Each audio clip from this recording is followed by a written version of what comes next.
You know that feeling, don't you? That to-do list that just keeps growing, emails piling up, projects everywhere. It feels like you're constantly playing catch up. Mm-hmm.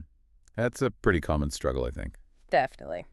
Well, today we're doing a deep dive specifically designed to cut through that feeling. We want to give you a real shortcut, a practical path to becoming way more productive, more effective. And we're digging into a real powerhouse resource for this. Brian Tracy's Eat That Frog, 21 Ways to Overcome Procrastination. Ah, a classic. Totally. And this isn't just, abstract theory. It's packed with practical, proven methods, stuff that actually works fast to boost your performance and, well, just get more done. Right. And it's all built around this very memorable metaphor. Tracy puts it quite vividly. He says, if the first thing you do each morning is to eat a live frog, you can go through the day with the satisfaction of knowing that that is probably the worst thing that is going to happen to you all day long. Uh-huh. Yeah, it's a great image. It is. So your frog, that's your biggest, most crucial task. You know, the one you're most likely to put off. Exactly. The one that, if you do it, will have the biggest positive impact. But it's usually the one you kind of dread. The one you'd rather avoid but really need to tackle. And what's really interesting is Brian Tracy's own background. He didn't start with many advantages. Left school early, worked labor jobs. Wow, I didn't know that. Yeah, but he carefully watched successful people. And he figured out this key thing, the ability to just focus single-mindedly on your most important task and see it through. That's the secret sauce. So that personal discovery is really the core of this whole eat that frog idea. Absolutely. It's born from real-world experience. Okay, let's dive in then. There are 21 principles in the book, which is a lot. We're going to hit some of the really big ones, the strategies that can genuinely change how you approach, work, life, everything. So the absolute starting point, the foundation Tracy builds on, is clarity and planning. He argues, pretty strongly actually, that clarity is maybe the most important concept in personal productivity. Clarity. Yeah. The main reason some people just get so much more done and better done is they are crystal clear about their goals, what they want, what they need to do. They don't really waver. But how do you get that clarity? It's easy to have ideas floating around, but making them solid. That's harder, isn't it? That's exactly his point. And his solution is deceptively simple. Think on paper. Write it down. Write it down. It's his formula for goal setting. And get this statistic. Only about 3% of adults have clear written goals. Just 3%. That low, really? Yeah. But those 3%, they accomplish 5 to 10 times as much as people maybe just as smart or even smarter who don't write their goals down. Writing makes it real, tangible. 5 to 10 times. Wow. Okay, so just writing it down has that much power. So how does he suggest we actually do that? Is there a process? There is. He lays out a 7-step formula. It's pretty straightforward, but really effective. First, decide exactly what you want. Be specific. Maybe even talk it through with your boss or key people to make sure you're aligned. Okay, crystal clear. Got it. Second, write it down. Like we said, takes it from a wish to something concrete. Makes sense. Third, set a deadline. No deadline, no urgency. It's just kind of floating out there. Right, it gives it a finish line. Fourth, make a list of everything you need to do to get there. All the steps, big and small, it gives you a roadmap. Like a project plan. Exactly, which leads to 5. Organize that list into a plan. Sequence it. What comes first? What depends on something else? Lay it out. Okay. 6, and this is crucial, take action immediately, even a small step. Tracy says, an average plan vigorously executed is far better than a brilliant plan on which nothing is done. Action is key. Action beats perfection. Love that. And finally, 7, resolve to do something every single day that moves you towards that big goal. Integrate it into your routine. Never miss a day. Consistency compounds. That's a really solid framework, and it ties straight into his idea of planning every day in advance, doesn't it? Which, again, we all know we should do. But often don't. Yeah. Right, it's like that old saying, how do you eat an elephant? One bite at a time. Exactly. You tackle that big ugly frog the same way, break it down. Planning, he says, actually unlocks mental energy. And he introduces the 10-90 rule. The 10-90. What's that? The first 10% of your time spent planning your task before you start can save you up to 90% of the time in actually doing them. Wow, that's a huge return. It is. So work from lists, a master list, then monthly, weekly, and daily lists. And here's a cool tip. Make your daily list the night before. Why the night before? Because your subconscious mind actually chews on that list overnight. Yeah. You often wake up with ideas, insights, maybe a better way to tackle things. It primes your brain. Okay, that's clever. Now, this next part feels really important, especially for anyone who feels, busy all the time, but maybe not actually achieving much, making the effort really count. Yes, this is where prioritization and impact come in. Tracey hammers home the 80-20 rule, the Pareto principle. Right, I've heard of that. Most people have. The idea that 20% of your activities generate 80% of your results. So if you have 10 things on your list, 2 of them are likely worth way more than the other 8 combined. 2 tasks out of 10. Exactly. But here's the kicker, Tracey points out. Most people procrastinate on that vital 20%. Those are often the frogs. Why do we do that? Why avoid the most important things? Well, they're usually harder, right? They might be bigger, more complex, maybe involve working with difficult people or have a risk of failure. It's just psychologically easier, more comfortable to knock off a bunch of small, easy tasks. Feels productive. The illusion of productivity, checking boxes instead of moving mountains. Precisely. So you feel busy, but you're not actually tackling the things that make the real difference. So how do we identify those high-impact tasks? How do we know which ones are the real 20%? You have to consider the consequences. That's his next principle. Ask yourself, what are the potential consequences, positive or negative, of doing this task or not doing it? The bigger the potential impact, the higher the priority. Thinking about the outcome. Yes, and thinking long-term. He cites Dr. Edward Banfield from Harvard, who found that long-time perspective is a huge predictor of success. Winners tend to focus on actions that achieve their long-term goals. While less successful people. They often do what's easy or fun in the moment, what relieves tension now, rather than what builds the future. Goal-achieving versus tension-relieving activities. Big difference. Goal achieving versus tension relieving. That's a really sharp distinction. Okay, so we know we need to focus on the high consequence tasks. How do we systematically apply that day to day? That's where his ABCDE method comes in. It's a really practical tool for sorting your list. ABCD, okay, break it down. Simple, but powerful. You go through your list and label each task. A tasks are the really important ones. Your must-dos. Serious consequences if they don't get done. These are your frogs. If you have more than one A, you rank them A1, A2, A3. A1 being the biggest, ugliest frog. You got it. Then B tasks are things you should do. They have value, but the consequences are milder. The rule here is crucial. Never do a B task if an A task is still undone. Okay, A's before B's. Makes sense.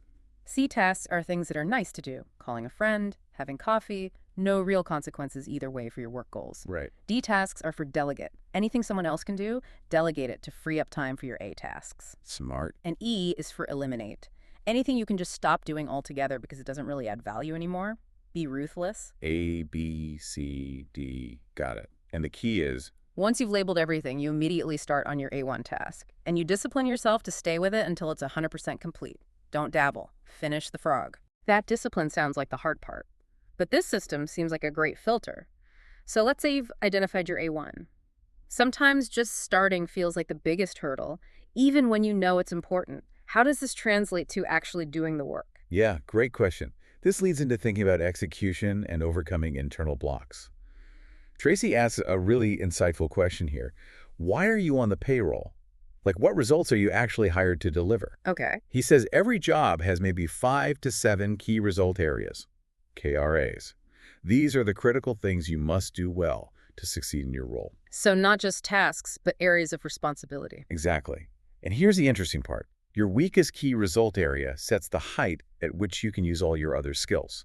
It's like a bottleneck. So weakness in one critical area holds everything else back. Right. And often we procrastinate most in the areas where we feel weakest or where we've maybe performed poorly before. It's uncomfortable. That makes sense. We avoid what we're not good at. So he challenges you to ask, what one skill, if I developed and did it in an excellent fashion, would have the greatest positive impact on my career? Identify that skill gap in your KRA and work on it. That becomes an A task. That's a powerful question for growth, and it really underlines that we just can't do everything, can we? Time is finite. Absolutely not. Which brings us to the law of forced efficiency. Simple truth. There is never enough time to do everything, but there is always enough time to do the most important thing. You're never really caught up. Never. So you have to make choices. Peter Drucker, the management guru, asked, what can I and only I do that, if done well, will make a real difference? That helps you focus. And the ultimate time management question Tracey poses is, what is the most valuable use of my time right now? Always be asking that. What's the most valuable use of my time right now? Okay, so we've identified the frog, the A1 task. We know it's the most valuable use of our time. How do we make it, well, easier to actually bite into it? Preparation is key. Prepare thoroughly before you begin. This is one of the best ways to beat procrastination. Get everything you need ready before you start. Like mise en place for cooking, but for work. Exactly. Clear your workspace. Gather all the information, tools, reports, whatever you need. Have it all right there. It reduces the friction of starting. Removes excuses. Precisely. He tells a funny story about aspiring screenwriters in LA who'd always say their script was almost done, which usually meant they hadn't even really started because they hadn't gathered their notes or set up their writing space. Don't be almost done. Be prepared. And it's not just physical prep, is it? It's also about having the right knowledge or skills. Absolutely. You've got to do your homework. Continuous learning isn't optional anymore. It's essential. The better you get at a key task, the faster you can do it, and frankly, the more motivated you feel to actually tackle it. Competence builds confidence. Exactly. Tracey learned touch typing himself because he knew writing books was key to his mission. He pushes reading in your field daily, taking courses, using commuting time for audio programs. Always be learning, always be sharpening the saw. Makes total sense. Reduce the friction by being prepared and being competent, but sometimes, even then, something else is holding us back. Nah. Maybe something we don't even see. Yes. You have to identify your key constraints. What's the bottleneck? What's actually limiting the speed at which you achieve your most important goal? The constraint, okay. And he says something really surprising. About 80% of the time, the constraint is internal. It's something within you, a skill, a quality, a habit, maybe fear, maybe self-doubt. 80% internal. Wow, not external factors. Often not. He gives an example of a company where sales were dropping. Everyone blamed the sales team. But the real constraint, an accounting error, had priced their products too high. They were focused on the wrong problem. You have to find the correct limiting factor. Look inside first. That's a huge insight. Okay, this feels like a lot to manage: clarity, planning, prioritizing, skills, constraints.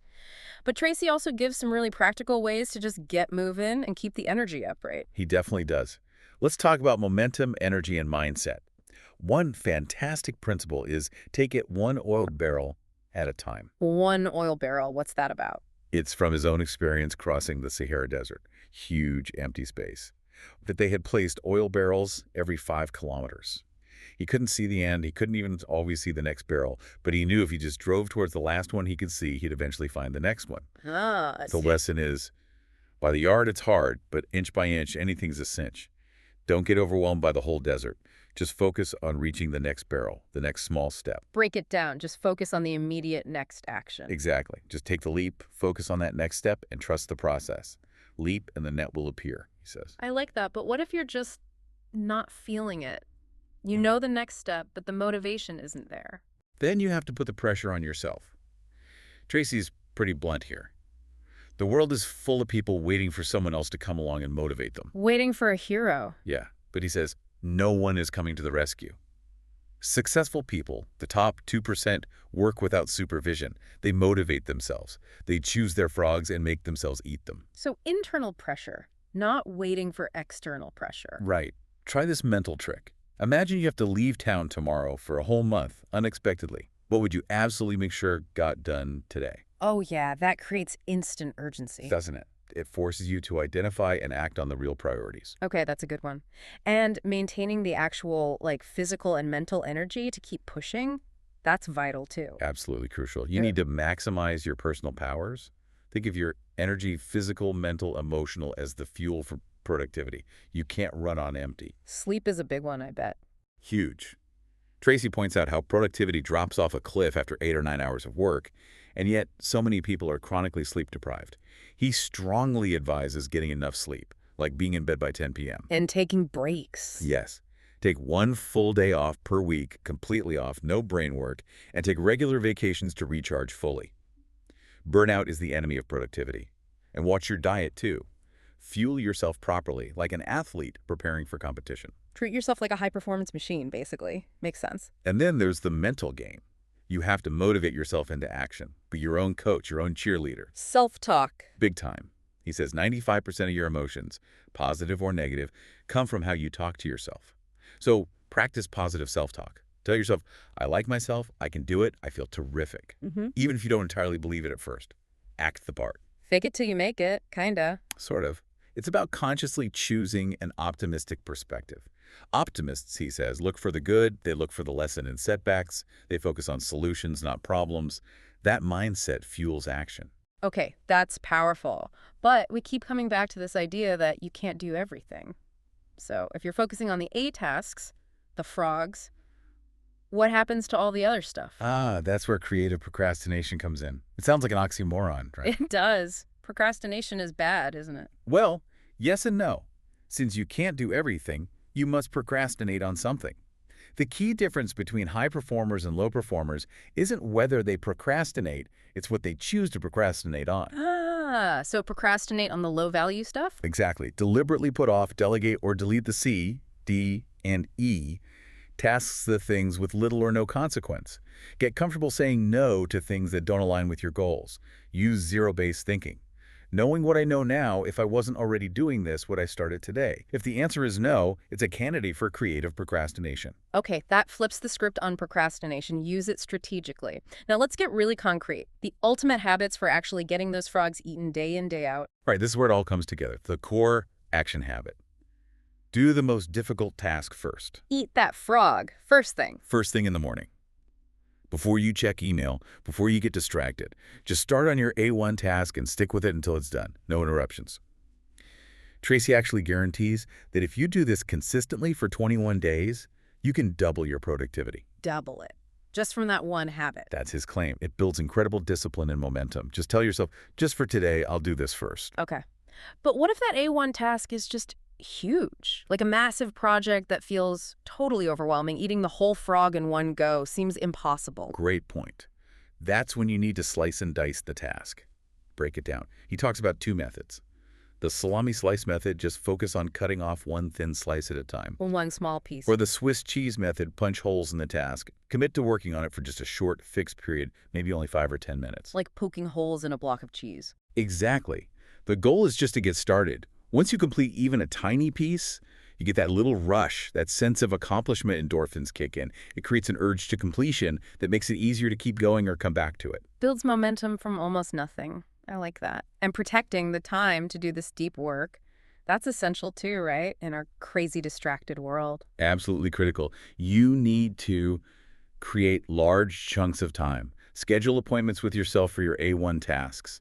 Block out maybe 60 or 90 minutes in your calendar. Treat it like a real meeting. Yes. Non-negotiable. Turn off your phone, close your email, shut your door if you can. Find ways to minimize interruptions. Tracey notes how much people get done on airplanes or working from home early before others are up because there are no distractions. You need that focused time. Make appointments with yourself. Good tip. And then it's about keeping that intensity, that focus, while you're in that time block. Yes, develop a sense of urgency. This isn't about frantic stress. It's about having an action orientation, a bias for action. Productive people tend to get into a flow state. They develop an inner drive and impatience to get important things done quickly and well. Get it done now. Right. Remember the momentum principle? It takes a lot of energy to get started, but much less to keep going. So once you start, keep that momentum up. Repeat little mantras to yourself if needed, like do it now or back to work. Keep pulling yourself back to the task. Stay focused. Stay urgent. And the final piece, the ultimate habit. It's the culmination, really. Single handle, every task. Single handle, meaning? Once you start your most important task, Yeah. your A1 frog, you resolve to work on it continuously without diversion or distraction until it is 100% complete. No multitasking, no switching back and forth. None. Tracey says stopping and starting a task repeatedly can increase the total time it takes by as much as 500% because you lose focus, you have to re-engage, remember where you were. 500%, that's staggering. It really is. This habit of single-handling your most important tasks until they are done. That self-discipline, he argues, is what truly builds your character, boosts your self-esteem, and massively accelerates your effectiveness. It's about deep work, sustained focus. Wow. Okay, that was a really thorough deep dive into Eat That Frog. We've gone all the way from getting super clear on goals and planning. Right, through prioritizing what really matters, tackling those internal blocks like skills or constraints. To managing your energy, your mindset, and finally building those core habits of execution, like starting first thing and single handling. Yeah, and looking at the big picture, Brian Tracy's whole philosophy here, Yeah. it's not just about ticking off tasks faster. It's really about developing self-mastery, isn't it? Yeah. Taking control of your focus, your time, and ultimately your life and your results. Absolutely. Those 21 principles. It's like a whole toolkit. You don't have to do everything at once. Maybe just pick one or two to really work on. Exactly. It's a smorgasbord of proven strategies. Find what resonates most with you right now. So that brings us to the key question for you, the listener, really. Thinking about everything we've just discussed, what's the single biggest, ugliest frog sitting on your plate right now? The A1 task that, if you tackled it, would make the biggest positive difference for you. And maybe even more importantly, what's just one small step, one salami slice, or one Swiss cheese hole that you can commit to taking today to start eating that frog? Just one small step. Remember, Tracy emphasizes these are all learnable skills, habits you can build. If you consistently practice just starting your most important task first, he guarantees your future can be pretty much unlimited. A powerful promise. So the message is clear. Go forth and eat that frog.